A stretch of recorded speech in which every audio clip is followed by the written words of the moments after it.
Well, hello, and thank you for tuning in to this edition of the EV Revolution Show. My name is Kenneth Bokor, your host.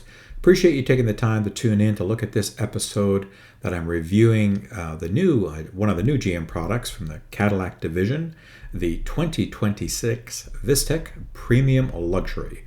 It's a great vehicle, and I want to thank, of course, always the vendors for allowing me the use of these press vehicles, in this case Cadillac Canada and GM Canada. Thanks very much. I will get into this review. I lost my original audio during the recording, so I'm just going to do voiceover for most of this, but I'll give you all the specs and hopefully it'll be good. So if we look at the design of this vehicle, it's all Cadillac, as you can see. Cadillac continues to set the standard for American luxury, and the VISTIQ is a great product for that. Remember, Cadillac's one of the only brands that offers an EV entry in every luxury SUV segment, so that's pretty good by them. You can see this distinctive illuminated large pinstripe grille. They've got of course, the recognizable tail light patterns, the big Cadillac emblems everywhere. This just really stands out as a Cadillac vehicle, and it's a beautiful vehicle. I've had a lot of people really look at this. It's an eye-catching vehicle with all kinds of different paint colors, and the wheel choices, of course, to add to those exterior designs. The signature D-pillar sail design is really unique to this vehicle, as is the front grille, as I mentioned, and just all the little things that make up Cadillac. So a very impressive vehicle. It's aerodynamic as a 6,000-pound vehicle is going to be, and it's just a very lovely engineered, design, and well-built vehicle. So if we talk some of the power specs, this is a pretty powerful vehicle. It does come in an all-wheel drive configuration. It does have very nice air ride suspension, which is adjustable for height and ride comfort. So the dual motors put out 615 horsepower and 650 pound-feet of torque, and that's a lot. Again, I mentioned this is a 6,300-pound vehicle, so you need some power to move this. It moves very efficiently. It even has a launch mode, which I didn't even try because I found that the normal power settings were more than ample enough to get this moving and to pick up speed, to pass people on highways, that kinds of stuff. More than adequate. So, they're rated to do 0 to 100 kilometers per hour in under 4 seconds. So that's amazing when you think of how big this vehicle is as a 3-row SUV. That's what it's designed for. This particular version is a 6-passenger, and I'm going to get into the interior as well in a little bit. So from that power, of course, you need a battery pack to drive that. Now, this does have a 102 kilowatt-hour battery pack. And even with that mass, as I mentioned in the power specs, the EPA rated range is 491 kilometers, or about just around 300 miles or so, which seems to be the new norm. I was able to see just over 500 kilometers of rated range, and I was getting 4.5 kilometers per kilowatt hour. So you can do the math, 4.5 into per kilowatt hour into 102, and that'll give you your range. And that was real world range from normal driving, both some highway, some city. I did a couple of good highway runs with regenerative braking on, using the different settings of regenerative braking, which I'll talk about. So quite adequate from a power, and it just moves the vehicle quite easily. For charging, AC standard is up to 11.5 kilowatts, but there is an optional module that you can get up to 19.2 kilowatts to get even faster. DC fast charging supports up to 190 kilowatts, which gives you about 10 to 80% in 20 to 30 minutes, up to about 127 kilometers of range in 10 minutes. One of the unique things about the VISTIQ is it also comes equipped with vehicle-to-home bidirectional charging capabilities, so you can pair it with GM's energy charging bundle and do things like power your home. Now, when we look at cargo space, it's got a really nice cargo space being a 3-row SUV.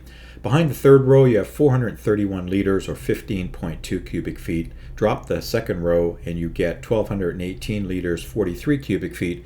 But as you see with all the seats down behind the first row, you get 2,272 liters or 80.2 cubic feet. That's quite a lot of space to put stuff and not only people. The third row is all electric up and down. The second row is just a manual drop. So just want to show getting into the vehicle and explain some of the space. And again, apologize for the audio. For some reason, it didn't work on my camera setup. But it did work on my phone, so I do have some audio coming up. But as you can see, relatively easy to get into the rear. The doors don't open 90 degrees, but they do open quite a lot, so that makes it easy. There's a good amount of leg room, a really good amount of headroom as well. I'm about 5'6", 5'7". I have a fistful of headroom with the seat at where it's at. I don't know if it's height adjustable, but certainly it is tilt and recline, and it's on a slider, so it'll go back and forth. Everything in there is well equipped. There's a separate HVAC, there's some USB, there's a 110 port as well in the back. So just everything is really nice, clean, laid out quite well for the back and very comfortable for passengers. All right, so I'm going to show you how trying to get into the third row here. As I mentioned, it's very comfortable for 4 people, no doubt about that. It's got a nice, beautiful captain's chairs. They're very comfortable. A little on the firm side, but this is a brand new vehicle, about 4,000 kilometers on it. And most of the time, these are press vehicles, so they're usually driven by one person, maybe 2. So you don't really get a chance to put people for long periods of time into here. So they will soften up a bit. These are heated. I think they might be air cooled. I don't remember in the back if they're air cooled or not, but they're definitely heated. I would hope they're air cooled. But point is just to see how that third row. So I know that the hot marketplace right now is 3-row SUVs, right, for growing families and elderly parents that are at home in this kind of need. So I get it, and people want those higher vehicles. So Cadillac, of course, has the Escalade, which is their big boy, but that's a really big product. If you want to scale down a bit into the VISTIQ, then this would be the one for you. But how usable is that third row in normal cases? So I had a friend of mine get in here last night when we went to visit some family, and he could get in. Again, the comfort level is what I thought it was going to be, but I'll show you what it is for me. So the one thing I do like about this is that you do have this pass through here to make it easy to climb in. So if you wanted to get in, you don't have to necessarily tilt the seats. Now, there is a hump here, which is something that I've noticed. So below the middle part of these 2 seats, there is a hump. And that's just the hump for the extra batteries. And then there's another hump after that where the third row sits on. So just consider this as 2 levels that you're climbing up to get into that third row. One of them obviously is to raise the third row so people aren't like sitting here behind the back seat and you don't see them at all, unless they're kids, of course. They want to have, if they're adults, they want to have some visibility out, so they raise that platform. But in doing so, it does restrict the leg movement and the position of the legs, and that's what I found a lot on these third rows. So let me get in here, probably not gracefully, but I will try to get in here. Okay, so I'm in here, a little bit stuck there on the feet, but not too bad. Now let's pick a side. Let's pick this side. Okay. So as it stands right now, I would not be able to get my feet behind this back seat because I have it all the way to the back. So there's minimal leg room. I would have to keep my legs out in this middle row as you see it. Height-wise, flip up these headrests. It's comfortable. The back support's comfortable. The seat itself is comfortable, and I have, even with this roof, I have about a fistful of headroom. Again, I'm about 5'6", 5'7". I have a cup holder. I have a vent that I can put right on me, which is nice. A map light and a speaker. So I have, and a window. So I have amenities per se to look out. But obviously this seat needs to go back. So if I push this button, that will allow me to, that's also a shift feature.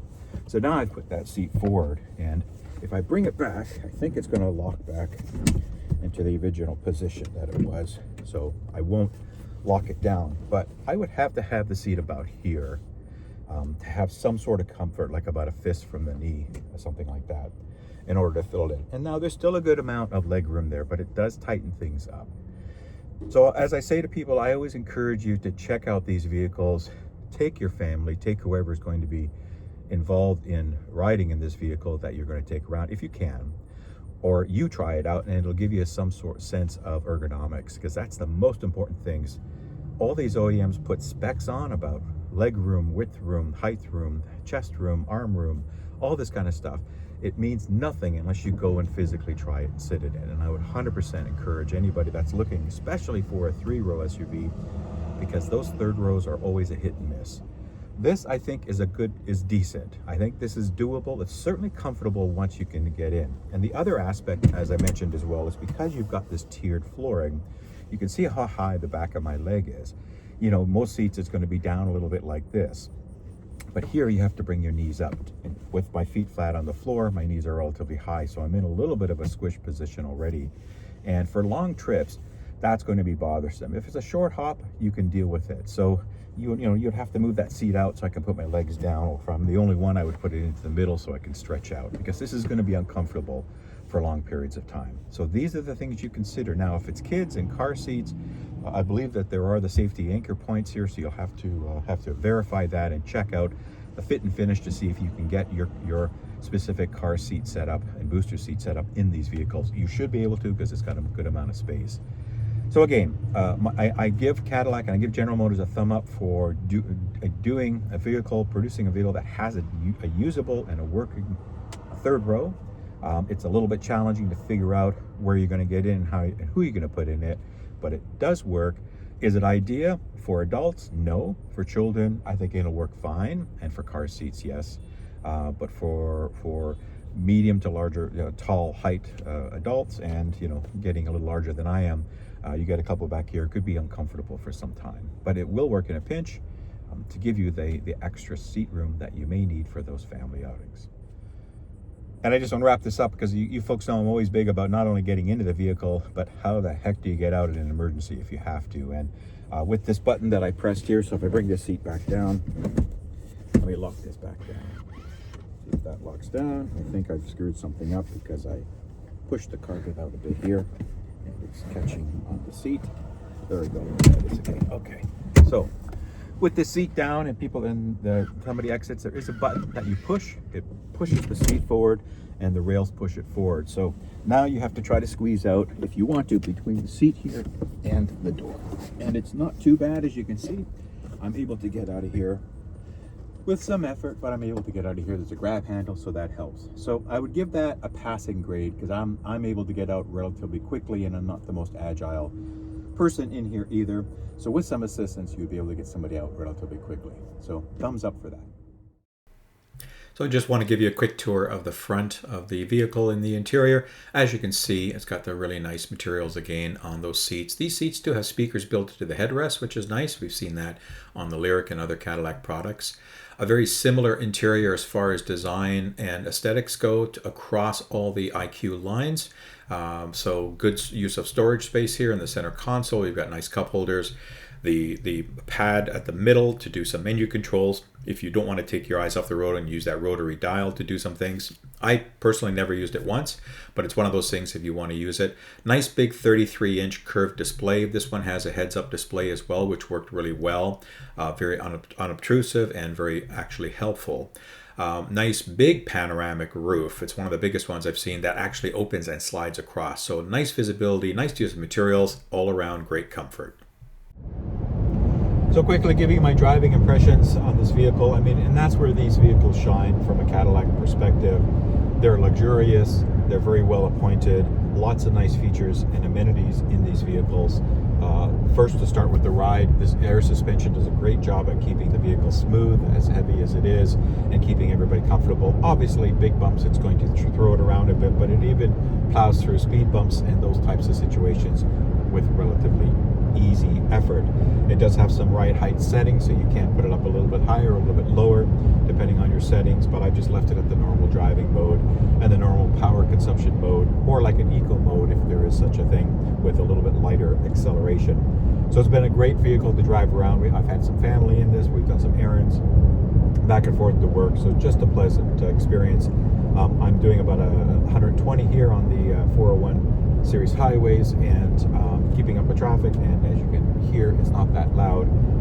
Really good noise insulation, noise cancellations, and everything to keep the driver very comfortable. Good steering, good brakes. Regenerative braking, there's a high and low setting or off, so you do have some choice there. You've got all your ADAS systems as well, with automatic emergency braking, blind spot monitoring, which works really well. Rear collision assist, rear blind spot monitoring assist as well. So if you're backing up and somebody's coming, even a pedestrian's walking near you, it will start beeping. It has haptic feedback, and it's set defaults to the seat, to the driver's seat, which means you'll get a vibration and a shake in the seat in certain areas, depending on, and a visual warning as well, rather than audible, to alert you of something going on, whether it's you're getting too close to somebody or you need to take action. and be aware of something. So all these monitors work really well. I've done videos on GM's Super Cruise as well, which works well for mapped areas. What else can I say? Ergonomically, it's very good. Controls are easy to reach. The HVAC are a little bit down low, and they are touch screen, not physical buttons like some of the lesser priced Cadillac models that have some physical HVAC. I would prefer that personally, but I get where they're coming from. If you're going to spend 100 grand, you want to get away from buttons and get some nice displays everywhere. So does have beautiful 33-inch infotainment and driver's binnacle combination here, so lots of things that you can see from information.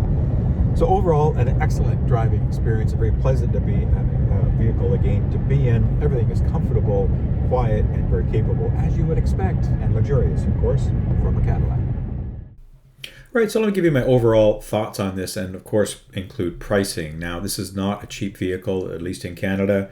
The base MSRP for this vehicle is $110,799 Canadian. As tested, this vehicle had a few options, but not a whole lot. Came up to $115,498, so about $5,000 more for some additional options. But as you can see by the pictures and by what I've shown you, this is a very well-equipped. I only scratched the surface of a lot of the amenities and features and functions that this vehicle has, including this really cool night vision setup, which I show some quick video here where people actually are shown as yellow rectangles walking, and that came in very handy when I was driving through my subdivision at night. So, a really well-equipped vehicle with a lot of options, a lot of great user interface and user reachable and accessible options, a very nice interior, just very well laid out and very comfortable. And of course, this is everything that I would expect from a Cadillac, right? Nothing here surprises me, from quality, from workmanship, from overall luxury, and from the use of really nice materials and the way that those materials are put together. So with that range that I was able to achieve of close to 500 kilometers and decent efficiencies, I say decent because again, this is a 6,000 pound plus vehicle that is aerodynamic, but only so much aerodynamic point that you can get out of it. I think it did really well, and it certainly would be a recommendation and continue to be a recommendation from General Motors and their Cadillac division.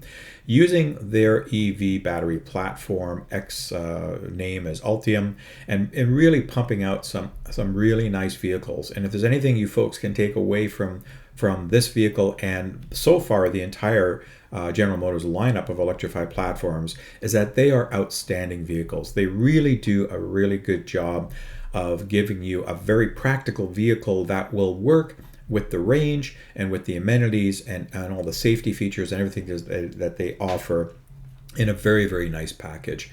So definitely something to consider if you're looking at a vehicle in this class. Yes, there is competition in this class. The three-row luxury SUV market is very warm and very hot in some places, but I encourage you to check this out if you like the products. And I fully respect what GM has done, General Motors has done in their electrified approach as they continue to build out more. They have about 12 vehicles for sale in Canada that are all electric. They have a dozen different vehicles, including the bright drop delivery vans segment as well. So they really come alive in the last few years. It was a long wait, as we know. If you followed my channel and my antics since 2016, you'll know that we've been waiting a while, but they've really put their money where their mouth is and are producing some fantastic vehicles in the electrified space. Certainly, strongly recommend. And if you're interested in this vehicle, go to your nearest Cadillac showroom and tell them I sent you and take one for a test drive.